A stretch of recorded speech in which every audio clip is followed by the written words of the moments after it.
Saudara-saudari terkasih dalam Kristus, hari ini Rabu 6 November 2024 dalam pekan biasa ke-31 tahun B.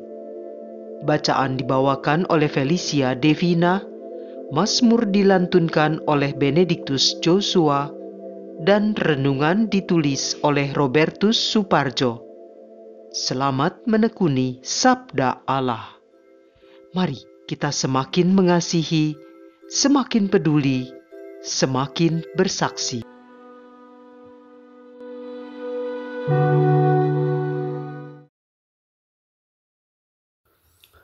Dalam nama Bapa dan Putera dan Roh Kudus. Amin. Allah Bapa yang Maha Kasih, kami berterima kasih kepadamu karena hari yang baru ini. Berilah kami iman yang hidup, harapan yang kuat, dan cinta yang ikhlas. Kami akan berusaha sungguh-sungguh agar segala pikiran, perkataan yang akan kami ucapkan pada hari ini, dengan segala perbuatan kami berkenan kepadamu.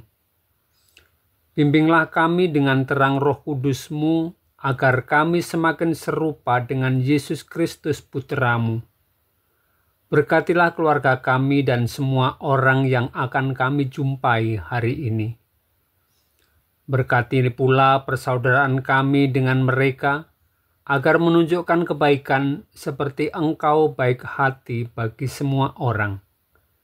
Semoga teladan Santa Perawan Maria dalam kesetiaan kepadamu dan keprihatinannya terhadap sesama menjadi semangat hidup kami pada hari ini. Ini semua kami mohon dengan pengantaran Kristus Tuhan kami. Amin. Bacaan dari surat Rasul Paulus kepada jemaat di Filipi, bab 2 ayat 12 sampai 18.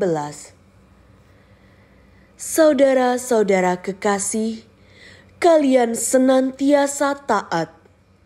Karena itu, tetaplah kerjakan keselamatanmu dengan takut dan gentar, bukan saja seperti waktu aku masih hadir, tetapi lebih-lebih sekarang waktu aku tidak hadir.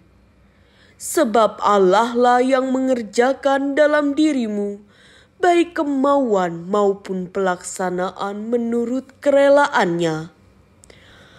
Lakukanlah segala sesuatu tanpa bersungut-sungut dan berbantah-bantahan, supaya kalian tiada beraib dan tiada bernoda. Sebab anak-anak Allah yang tak bercela di tengah-tengah angkatan yang bengkok hatinya dan yang sesat ini, maka kalian akan bercahaya di antara mereka seperti bintang-bintang di dunia, sambil berpegang pada sabda kehidupan. Dengan demikian, aku dapat bermegah pada hari Kristus, bahwa tidak sia-sialah aku berlomba dan berjerih payah. Tetapi, sekalipun darahku dicurahkan pada kurban dan ibadah imanmu, aku bergembira dan aku bersuka cita bersama kalian. Dan kalian pun hendaknya bergembira dan bersuka cita bersama aku. Demikianlah sabda Tuhan.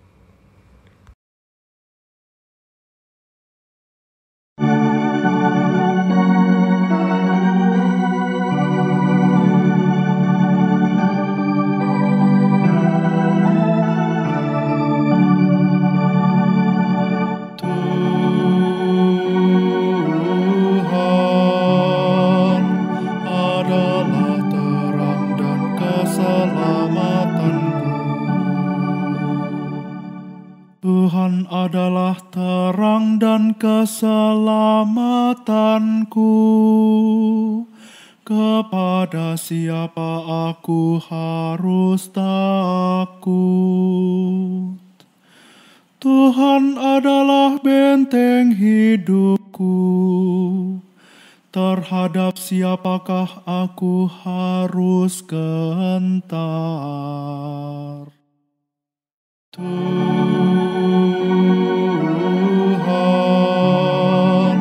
adalah terang dan keselamatanku.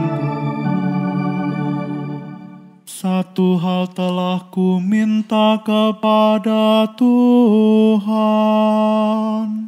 satu inilah yang ku ingini,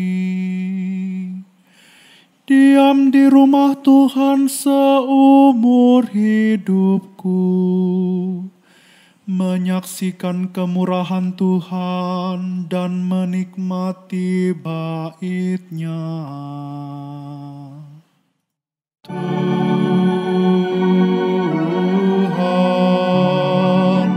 adalah terang dan keselamatanku. Sungguh aku percaya akan melihat kebaikan Tuhan di negeri orang-orang yang hidup. Nantikanlah Tuhan, kuatkanlah dan teguhkanlah hatimu, ya nantikanlah Tuhan. Tuhan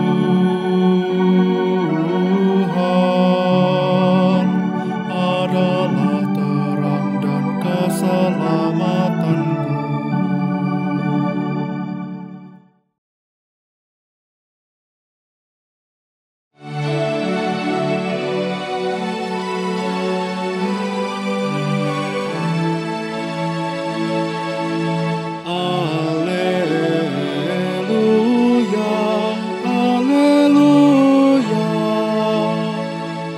Berbahagialah kalian bila dinista karena nama Kristus, sebab Roh Allah ada padamu. Alleluia, alleluia.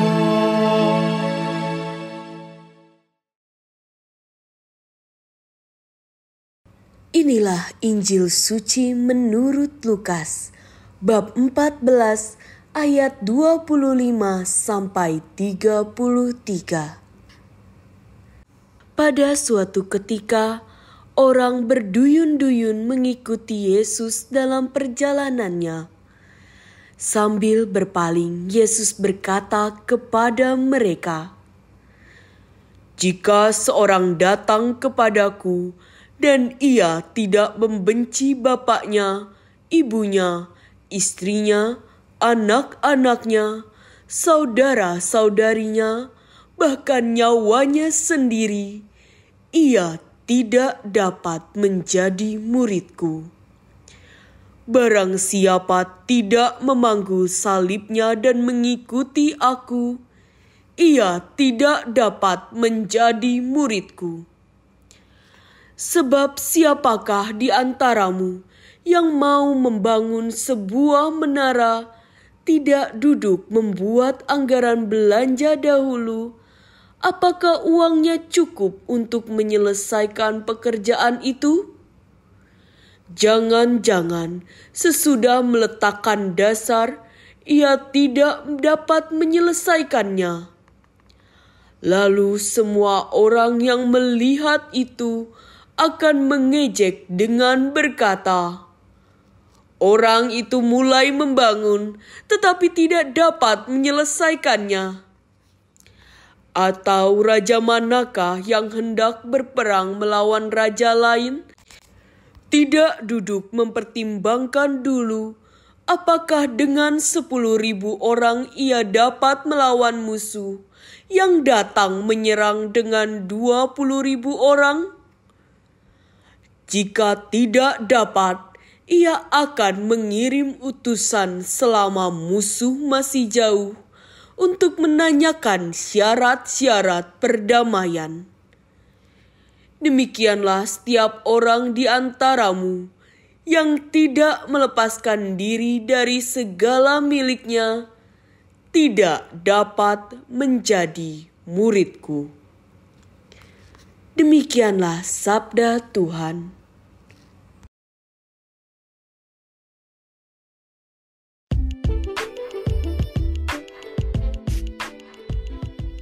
Lepaskanlah belenggumu dan jadilah murid sejati Yesus. Renungan dibawakan oleh Robertus Suparjo.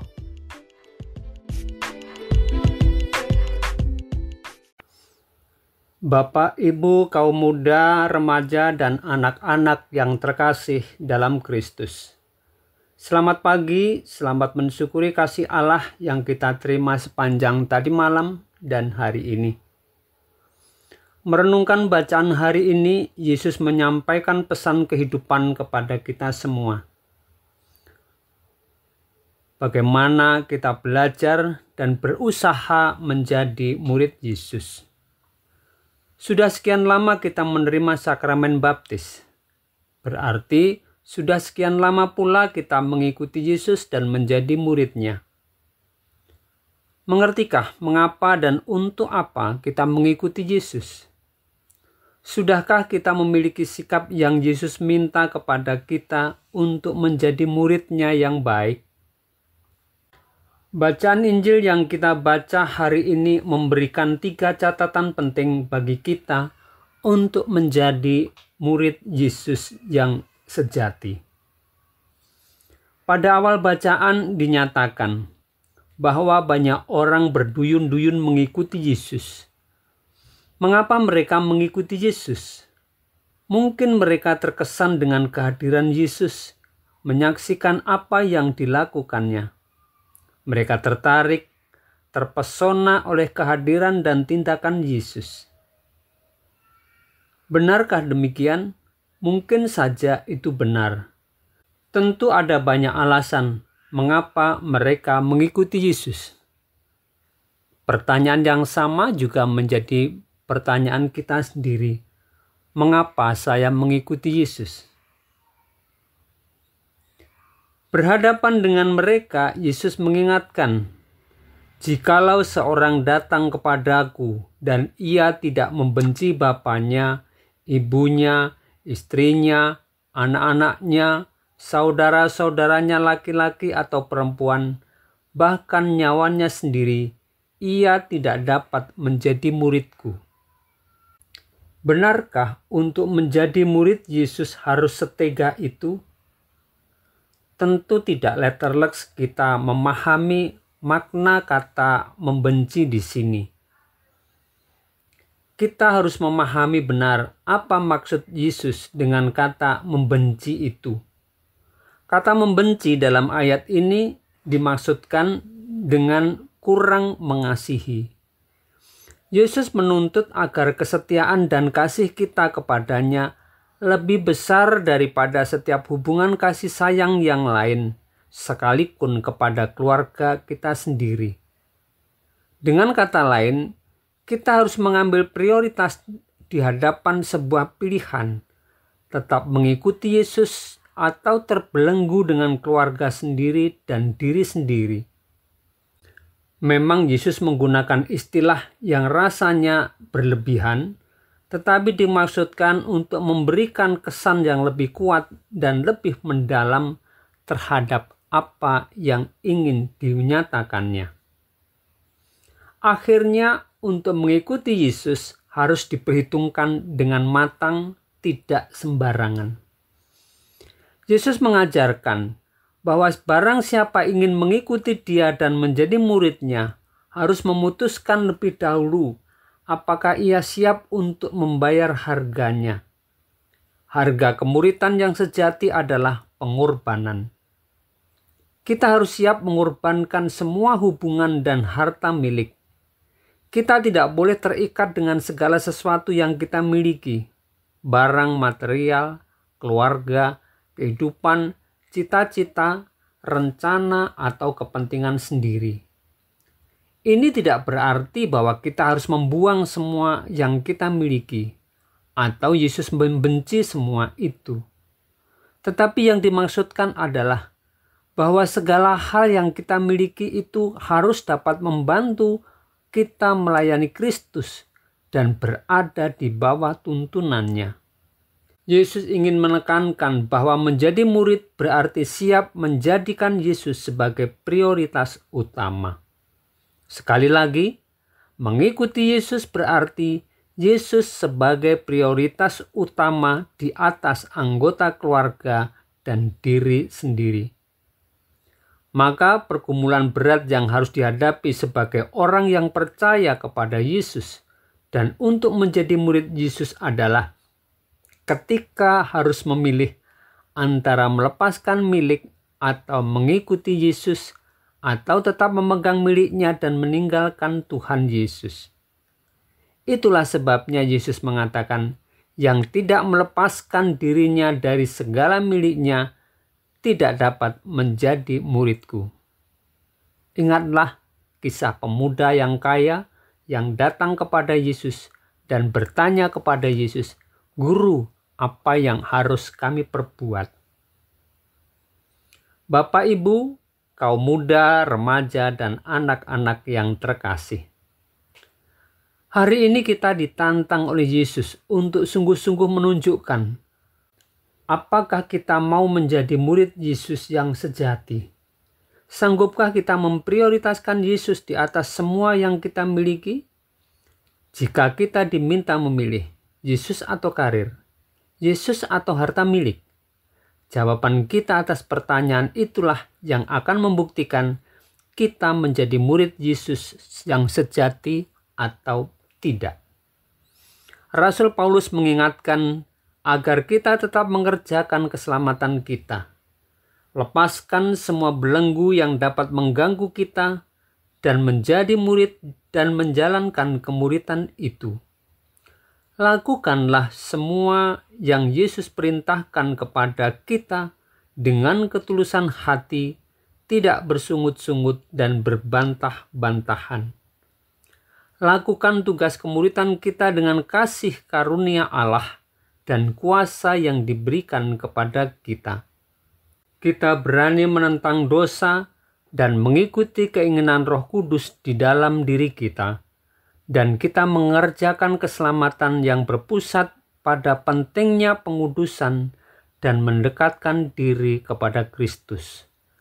Dengan demikian, kita akan semakin layak disebut murid-murid Yesus dan menjadi rekan sekerja Allah dengan menyempurnakan keselamatan kita di surga. Sebagaimana dikatakan Paulus, dengan demikian aku dapat bermegah pada hari Kristus bahwa tidak sia-sialah aku berlomba dan berjerih payah. Semoga kita semua selalu dilindungi dan diberkati oleh Allah dalam setiap langkah kehidupan kita sepanjang hari ini untuk menjadi murid-murid Yesus yang sejati. Semoga Tuhan memberkati kita semua. Marilah berdoa. Ya Yesus yang baik, Engkau telah mengajarkan kepada kami untuk menjadi murid-Mu yang sejati. Engkau meminta kami untuk meninggalkan Bapa, Ibu, sanak saudara, bahkan nyawa kami sendiri, agar kami sungguh-sungguh mampu memprioritaskan Engkau dalam menjalankan tugas panggilan kami. Engkau menghendaki agar kami melaksanakan panggilan dan perutusan kami dengan tekun, mengalir, percaya pada penyelenggaraan Tuhan sambil terus berbuat baik dimanapun dan kapanpun kami berada. Demi Kristus Tuhan dan Penyelamat kami, kini dan sepanjang segala masa. Amin. Dalam nama Bapa dan Putera dan Roh Kudus. Amin.